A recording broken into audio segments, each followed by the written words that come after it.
وَلَا تَتَمَنَّوْا. Another very important social sense of proportion. You know, Allah Azza wa Jalla created us differently, all of us. We have different heights, different weights, different ethnicities, different races, different intellectual capacities, different skills, different flaws. We all are just completely different.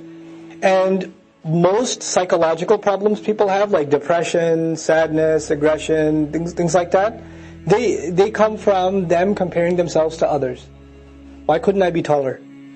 How come I'm so fat? That one's not fat at all. How come this one's so smart? I'm so stupid. How come they did this and I couldn't do that? This happens at the smallest scale. Some kids sitting in a hifz program memorizing Quran. Some kid finished 2 juz in a month. The other kid's just finishing half a juz. Like, how come I can't be like that? I hate myself. And then parents don't help, right? They say too, why can't you be like that? Right? They don't help either. But there's this, constant comparison of yourself to a coworker, to a fellow peer, a student, a cousin, a sister, a brother, someone else in school, an athlete. Constantly comparing yourself to somebody and then feeling bad about, I don't have what they have. And if only I was taller. If only I was this or that. These things, they can become a real burden on a person. Allah Azza wa Jalla says, وَلَا تَتَمَنَّوْا. Don't wish for. مَا فَضَّلَ اللَّهُ بِهِ بَعْضُكُمْ عَلَى بَعْضٍ. What Allah favored some of you with. What Allah has favored some of you with over others, or with others. Over others. Some of you are far smarter. You may be hard to look at, but you're far smarter. Some of you are very, very good looking, but you're dumb as a brick. It happens. Right? So there's different proportions. Allah Azza wa Jal wants you to not wish for what somebody else has. He just wants you to be grateful for what you have. And the underlying premise here is, if you're wishing for what somebody else has, that means you have no appreciation for what you have. That's an antithesis to shukr. That goes against the very premise of being grateful. So وَلَا تَتَمَنَّوْا مَا فَضَّلَ اللَّهُ بِهِ بَعْضُكُمْ عَلَى بَعْضٍ لِلرِّجَالِ نَصِيبٌ مِمَّا اكْتَسَبُوا. And if there is something you should compare with somebody else in, it's in good deeds. For men, there's only going to be the good portion of what they earned, in terms of good deeds, what they earned for Allah. If there's something to look at somebody else and say, I wish I could do more of that, that's time spent in doing good deeds. And really in the end, the real thing is time. It's nothing else. It's not the quantity of what you produce, how many students you have sitting in front of you, how many people want to come to listen to your talk or whatever, how many people read your book or your article. It's not the quantity. It's the sincere time that you and I, in this limited, adult life that we have on this earth, where we still have ability, where we haven't gone senile. This limited adult life that we have that we're answerable for, in this time, what did we pull off that was sincere time spent for the sake of Allah? Whether that was helping others or helping ourselves, doing ibadah, doing sadaqah, whatever it may have been, how did we make the best use of our time, this limited time that we have?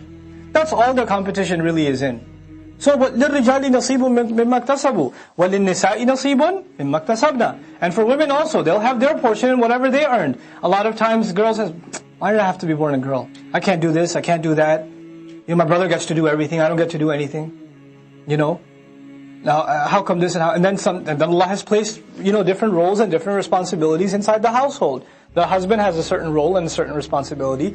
The wife has a different role and a different responsibility. And she says, why can't I do what you do?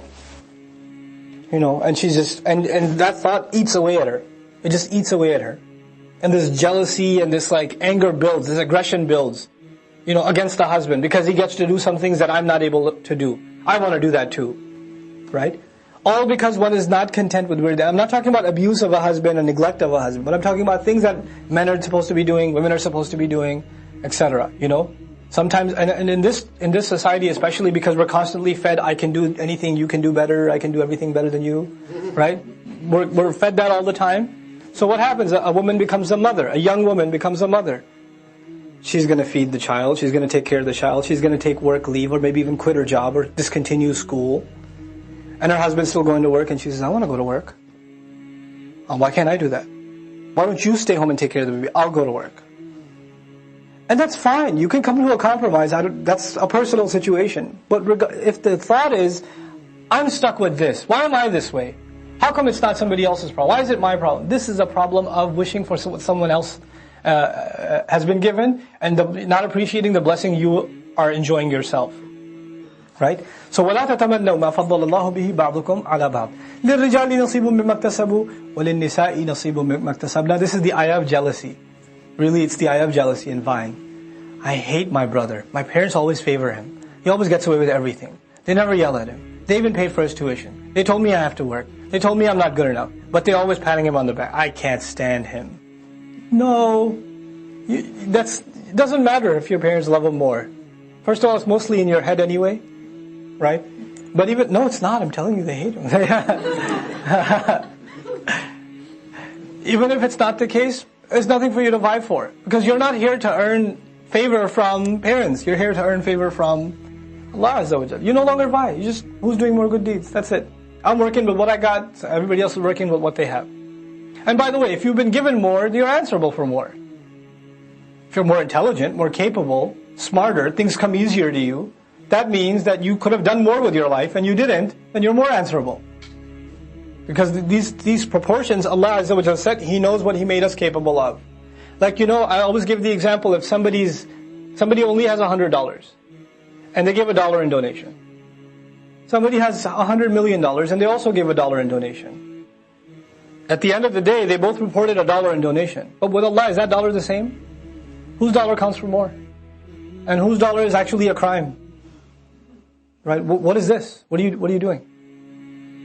Is that because it fell out of your pocket, you didn't care to pick it up, it just went into sadaqah? That's what that is? So, Allah Azza wa Jalla knows not just the quantity of what we have, but the quality. And what He's given us, what He's made capable of us, and what we have to work against our own weaknesses to accomplish good deeds. And we're paid fairly in response. وَاسْأَلُ اللَّهَ مِنْ فَضْلِهِ. So if you want better, ask Allah for better. Ask Allah for His favor. وَاسْأَلُ اللَّهَ مِنْ فَضْلِهِ إِنَّ اللَّهَ كَانَ بِكُلِّ شَيْءٍ عَلِيمًا. Allah is fully aware of has always been fully aware of everything, fully knowledgeable. He knows exactly what you're going through, exactly what you're capable of, exactly what you think your problems are. He knows all of that. وَلِكُلٍّ جَعَلْنَا مَوَالِيَ مِمَّا تَرَكَ الْوَالِدَانِ وَالْأَقْرَبُونَ. And for everyone we have made guardians or maybe people who take over from what the parents and close relatives left behind. But fundamentally, the underlying premise you can't get around, there is a head of a household. There is that responsibility. And Allah gave that responsibility to the men. الرِّجَالِ قَوَّامُونَ عَلَى النِّسَاءِ. Now if men don't act like men, men don't, and we'll see what makes them men in the ayah. Allah will describe what makes them qawwam, what responsibility, why do they have this responsibility, why are they given this charge over women.